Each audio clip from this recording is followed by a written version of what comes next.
हर महादेव, जय भोलेनाथ। नमस्कार, मैं साधना पांडे मार्गदर्शन पे आपका स्वागत करती हूँ। दोस्तों, मैं बात करने वाली हूँ साल की सबसे बड़ी एकादशी, देव उठनी एकादशी, देवोत्थानी एकादशी।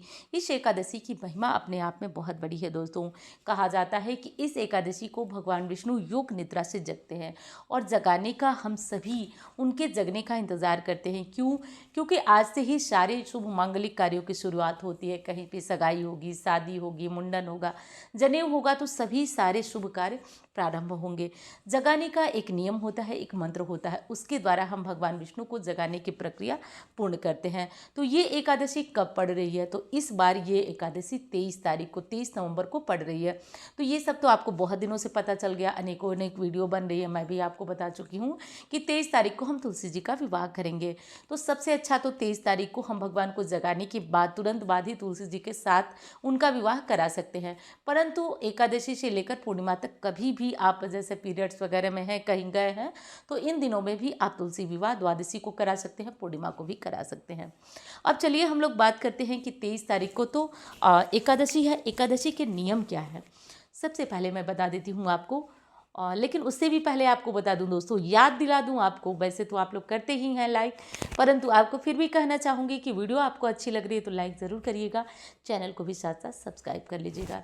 देखिए, सबसे पहले आपको करना ये है कि जो लोग कभी भी एकादशी का व्रत धारण नहीं किए हैं वे लोग इस एकादशी का व्रत धारण नहीं करेंगे। परंतु जो लोग कभी जीवन में, अपने जीवन में एकादशी का व्रत, एक एकादशी, दो एकादशी या कभी भी एकादशी का व्रत धारण किए हैं और उनका मन है कि आज हम एकादशी का व्रत धारण करेंगे, तो बिना सोचे समझे रखिए। क्योंकि पूरे बटोरने का जब मौका मिले ना, तो सोचना तो बिल्कुल नहीं चाहिए। बहुत सारे कमेंट है, इस एकादशी का एक व्रत धारण करके क्या हम आगे की एकादशियों को छोड़ सकते हैं? हाँ जी, ये एकादशी हो गई, निर्जला एकादशी हो गई, इन एक एकादशियों का व्रत धारण करने से बहुत अधिक पुण्य फलों की प्राप्ति होती है। तो इस एकादशी का व्रत धारण करिए और कुछ भी नहीं आप सोचिए। जैसे कि बहुत सारे क्वेश्चन आ रहे हैं, कोई दोस्त तो नहीं लगेगा, दोस्त लगता तो मैं आपको पूरी तरह से एकदम बता देती। क्योंकि देखिए, काम करने वाला दोषी नहीं होता है, हमेशा उसको बता, जो गलत सलाह देता है दोषी वो होता है। तो दोस्तों, ये मुझे ज्ञान है कि अगर मैं कुछ भी आपको गलत बताऊंगी तो उस दोस्त की जिम्मेदार मैं भी होंगी, उसका हिस्सा मुझे भी मिलेगा। इसलिए आप लोग एकदम से टेंशन मत लीजिए, आप इस एकादशी का व्रत धारण कर सकते हैं। तो पहले ये चीज़ आपके बिल्कुल स्पष्ट हो गई। दूसरी चीज़ अब बात कर लेते हैं कि व्रत तो आप धारण कर सकते हैं, लेकिन जो कभी भी एकादशी का व्रत धारण नहीं किए वो नहीं करेंगे, क्योंकि आप अधिक मास जानते हैं लगा हुआ था, तो इसलिए इस एकादशी का नया काम है तो नहीं कर सकते। दूसरी चीज़ कि एकादशी में, जैसे कि 10वीं से यानी कि 23 को एकादशी है, तो 22 को हमें कुछ ज़रूरी काम कर लेने हैं। जैसे कि आप 22 को अपने बाल वगैरह धो लीजिएगा, महिला हैं तो, पुरुषों के लिए तो कोई मना ही नहीं है, लेकिन आप बाल वगैरह धो लीजिएगा। धोने के बाद लहसुन प्याज मत खाइएगा। एक दिन पहले से एकादशी व्रत में ये सारे नियम आपको फॉलो करने पड़ते हैं। तो ये सब बाल वगैरह धो लीजिएगा, लहसुन प्याज युक्त खाना मत खाइएगा। अब 10वीं तिथि को, जैसा कि मैंने बताया कि 22 को ही आपको शाम के भोजन को सूर्यास्त से पहले कर लेना चाहिए। क्योंकि एकादशी व्रत में जो शास्त्र बताते हैं, एक नियम बताते हैं कि आपको अगले दिन जब आप अपने व्रत का संकल्प लें तो आपके पेट में अन्न का अंश नहीं रहना चाहिए। अब कुछ लोगों का प्रश्न होता है कि हमें जो कॉन्स्टिपेशन है उसके लिए क्या करें। देखिए, वो समस्या है, एक तरह की ये परेशानी है, उसको मत दिमाग में मत रखिए। आप अपना संकल्प लीजिए, पूजन करिए, लेकिन हाँ, जो नियम है व्रत के उन्हें पालन करना ज़रूरी है। तो आप 22 तारीख को सूर्यास्त होने से पहले खाना खा लीजिए। शाम के खाने में 10वीं को आपको यानी 22 तारीख को चावल नहीं लेना है, ये चीज़ ध्यान रखिए। लहसुन प्याज नहीं लेंगे और मांस वगैरह तो भूल ही जाइए।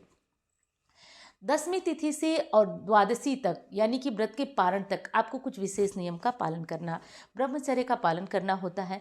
साथ साथ दोस्तों, एकादशी व्रत में कम से कम बोलना चाहिए। कोशिश करिए झूठ मत बोलिए। देखिए, ऐसे लगता है ना कि हम झूठ बोल दे, कुछ भी बोल दे लोगों को कि मतलब बड़ी बड़ी बातें लोग बोल ही देते हैं, तो ऐसा कभी भी नहीं करना चाहिए। उससे आपका ऑरा कमज़ोर होता है। अब आप लोग कहेंगे ऑरा क्या होता है? बहुत सारे लोग जानते हैं, बहुत सारे लोग नहीं जानते हैं। ऑरा वो होता है दोस्तों कि आपको देखते ही सामने वाला प्रभावित हो जाए कि नहीं, आप बहुत जो भी काम करते हैं या फिर आप ईमानदार हैं, आप सच्चे हैं, वो होता है आपका ऑरा। क्योंकि आपने सामने वाले से कोई बात ही नहीं किया, फिर भी वो आपके बारे में इतनी अच्छी और पॉजिटिव बातें सोचता है। ये कैसे सोचता है? क्योंकि आपने तो उससे बात ही नहीं, ये आपका ऑरा उस व्यक्ति को सुचवाता है। तो ये होता है ऑरे का प्रभाव। तो यदि आप अपने ऑरे को मजबूत करना चाहते हैं तो विश्वास मानिए, आप झूठ बोलना बंद करिए, वो आकर्षण शक्ति खुद आप में आ जाएगी। ये ध्यान रखिएगा, मेरा आजमाया हुआ ये उपाय है। मैंने कई लोगों पे ये चीज़ देखा है, जो लोग झूठ बोलते हैं, मिथ्याभासी होते हैं, मतलब वो उनका चेहरा ही बताने लगता है कि उनका क्या कैरेक्टर क्या है। चलिए अब इस बातों को छोड़ते हैं और आगे बढ़ जाते हैं। चलिए मेन मुद्दा क्या था हम लोगों का, कि झूठ नहीं बोलना चाहिए, कम से कम एकादशी व्रत के धारण करने वाले को ध्यान रखना चाहिए। अब आपको लगेगा कि इतने सारे व्रत होते हैं, पर मैं इसी में ऐसा क्यों बता रही हूँ। एकादशी व्रतराज है दोस्तों, व्रतों का राजा कहा जाता है। एकादशी को मतलब इससे बड़ा कोई व्रत माना नहीं जाता है। तो ये चीज़ ध्यान रखिएगा आपको, क्योंकि सारे व्रत ना आपको फल दें या न दें, लेकिन एकादशी की महिमा बताई गई है कि जीते जीते तो आपको फल देता ही है, मृत्यु के बाद भी ये व्रत आपको फल देता है। तो चलिए ये बहुत लंबी चौड़ी बात हो जाएगी। अब अगली चीज़, दसवीं का नियम आप लोग जानिए। अब एकादशी तिथि जो कि 23 तारीख को पड़ रही है, आप 23 नवंबर को सुबह जल्दी जग जाइएगा। जगने के बाद जो भी अपने घर की साफ सफाई हो सके कर दीजिएगा, और ब्रह्म मुहूर्त में जग जरूर जाइएगा। क्यों जगिएगा? क्योंकि देखिए कार्तिक मास चल रहा है। कार्तिक मास में वैसे सुबह जगना, स्नान करना, गंगा जी के घाट पे जाकर स्नान करना अपना महत्व बढ़ जाता है, लेकिन गंगा में संभव नहीं है। तो घर में आंवले का रस मिला लीजिए, गंगा जल मिला लीजिए, और इससे आप हर हर गंगे बोलते हुए स्नान कर लीजिए। उसके बाद दोस्तों तुलसी पूजन करेंगे। ध्यान रहे तुलसी में जल नहीं चढ़ेगा, परंतु घर में शालीग्राम जी हैं तो उनको रख करके आप जो है जल आराम से चढ़ा सकते हैं तुलसी में। तुलसी का पत्ता नहीं तोड़ा जाएगा, ये सब ध्यान रहे। इसके बाद स्नान हो गया, अब हम करेंगे भगवान का पूजन। पूजन में भगवान विष्णु की जो भी शालीग्राम जी, लड्डू गोपाल जी, विष्णु जी का स्वरूप जो भी स्वरूप है, उनको आप पंचामृत से स्नान कराएंगे। फोटो के रूप में है तो आप आम का पल्लू या फिर किसी भी चीज़ से फोटो पे छिड़क कर जैसे सांकेतिक स्नान कराया जाता है करा लीजिएगा। इसके बाद दोस्तों हम क्या करेंगे, सुबह की पूजा की बात कर रही हूँ, एक अखंड दीपक प्रज्वलित करेंगे। आज अखंड दीपक जलाना बहुत बड़ा महत्व देता है, तो एक अखंड दीपक प्रज्वलित कर लीजिएगा। गाय के घी का भी हो सकता है, तिल के तेल का हो सकता है। और हाँ, कोई मनोकामना मांगकर अखंड दीप प्रज्वलित करिए, फिर देखिए कैसे होता है चमत्कार। कोई भी जैसे बहुत कर्जा है, या फिर बेटा आपका कहना नहीं मानता, बेटी बिल्कुल भी आपकी, क्योंकि देखिए कहने में तो थोड़ा सा अजीब लगता है, लेकिन आजकल ये बहुत सारी मम्मियों की समस्या, मैं जब भी कुंडली देखती हूँ देख रही हूँ कि दीदी मेरी बेटी मेरा बिल्कुल भी कहना नहीं मानती है। और ये बहुत तकलीफ़ की बात है, क्योंकि बेटियां तो एक तरह से जैसे बड़ी होती हैं बाकी सहेली जैसी हो जाती हैं, परंतु हाँ कुछ लोग हैं जो कि जिनके साथ की ऐसी समस्याएं हैं, तो ये बहुत तकलीफदेह है। आप अपनी किसी भी समस्या से छुटकारा के लिए, निपटारे के लिए आप अखंड दीप प्रज्वलित करिए, और अखंड दीप का बहुत अधिक ध्यान रखिए। रात को 12-1 बजे तक इस दीप को जलने दीजिए। सुबह जब पूजा करिए तो प्रज्वलित करिए, और रात तक इस दीपक को जलने दीजिए। तो ये सुबह की पूजा में हो गई। भगवान विष्णु को पीताम्बर यानी पीले वस्त्र धारण कराइए, पीले फूलों की माला और चंदन वगैरह लगाइए, ये सब कर लीजिए। अब बारी आती है कि देवता को कब जगाएं, तो देवता को शाम के समय जगाया जाता है। शाम को भगवान विष्णु को कुछ स्थानों पर जगाने का नियम है कि जैसे माता लक्ष्मी के पद चिन्ह दिवाली पे आप लोग बनाते हैं, वैसे एकादशी के दिन नए चावल को पीसकर उसका पेस्ट जैसा बनाया जाता है, और उससे कहीं भी आप भगवान विष्णु के पद चिन्ह बनाएं, उसे पीले कपड़े से ढक दें।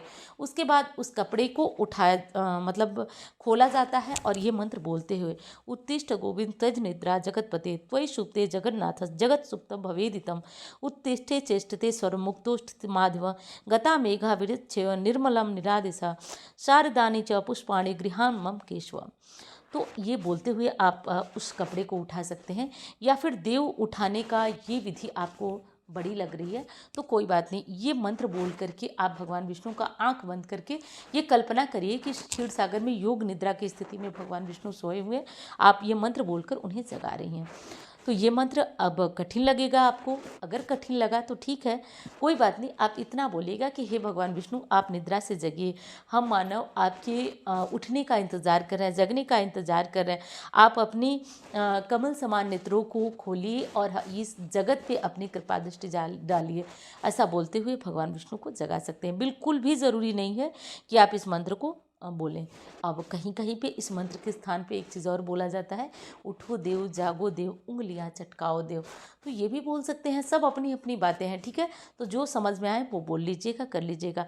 आज के दिन से भीष्म पंचक भी शुरू होता है, यानी कि जो पूरे कार्तिक में स्नान नहीं कर पाए, दान नहीं कर पाए, दीपदान नहीं कर पाए, वो इस 5 दिनों का फ़ायदा उठा सकते हैं। यानी कि एकादशी से पूर्णिमा तक आप व्रत भी कर सकते हैं कार्तिक का, और आप नहीं कर सकते तो स्नान कर सकते हैं कार्तिक का, और आप वो भी नहीं कर सकते तो दान कर सकते हैं, दीप दान कर सकते हैं। तो कार्तिक की ये 5 दिनों का बहुत बड़ा अपने आप में अनुष्ठान होता है, जिसे भीष्म पंचक के नाम से भी जाना जाता है। तो ये काम आप लोग ज़रूर कर लीजिएगा। अच्छा, घर में आज शंख है तो उसका पूजन ज़रूर कर लीजिएगा, इससे माता लक्ष्मी आपके घर के ऊपर अपनी कृपा दृष्टि डालती हैं। आज के दिन माता तुलसी का, जैसे भगवान विष्णु को मैंने जगने का बताया, उस तरह जगाने के बाद, तुरंत जगाने के बाद उनका विवाह तुलसी जी के भगवान विष्णु का तुलसी जी के साथ विवाह कराते हैं।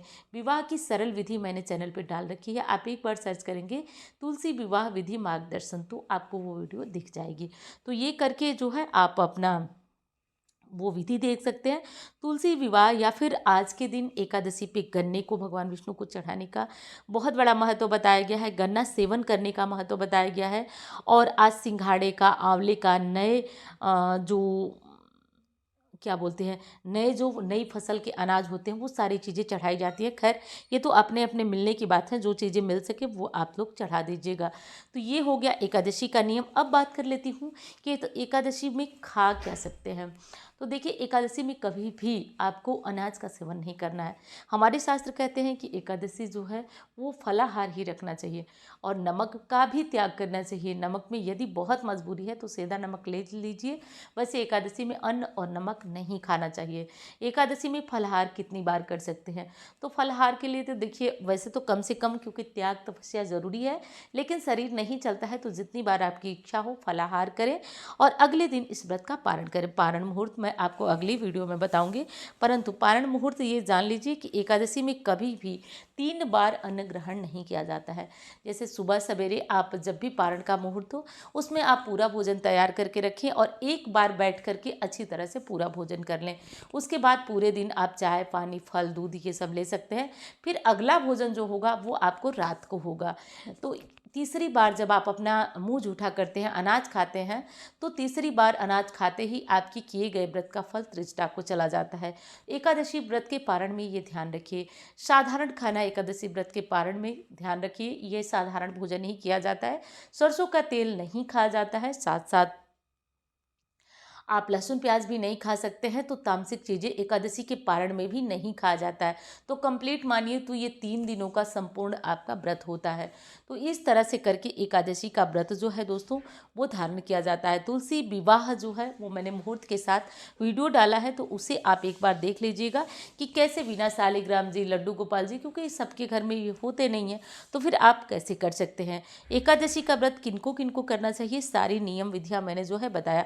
अब एक और महत्वपूर्ण बात है कि आप जो है एकादशी का व्रत या फिर कार्तिक आप स्नान किए हैं तो तुलसी जी का विवाह करना अनिवार्य है। देखिए, अनिवार्य तो कुछ भी नहीं है, बिल्कुल भी नहीं ज़रूरी है कि आप तुलसी जी का विवाह रचाएं, लेकिन कहा गया है कि तुलसी वृंदा है।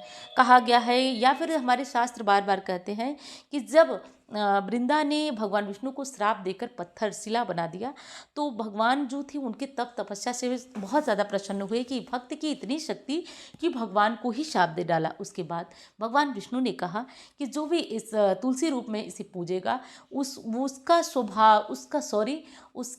सौभाग्य जो है वो अखंड होगा, सुख उसका अखंड होगा।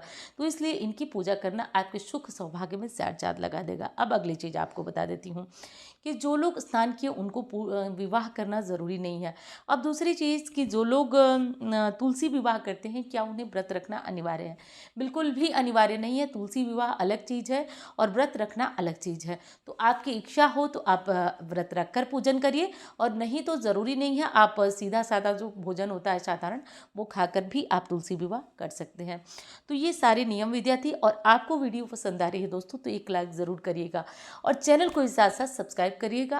आगे आने वाले व्रत त्योहारों की जानकारियाँ आपको आराम से इसी तरह की शुद्ध और सात्विक मिलती रहे, इसके लिए ज़रूरी है चैनल के साथ जुड़े रहिए। मिलती हूँ इस तरह की वीडियो के साथ। धन्यवाद।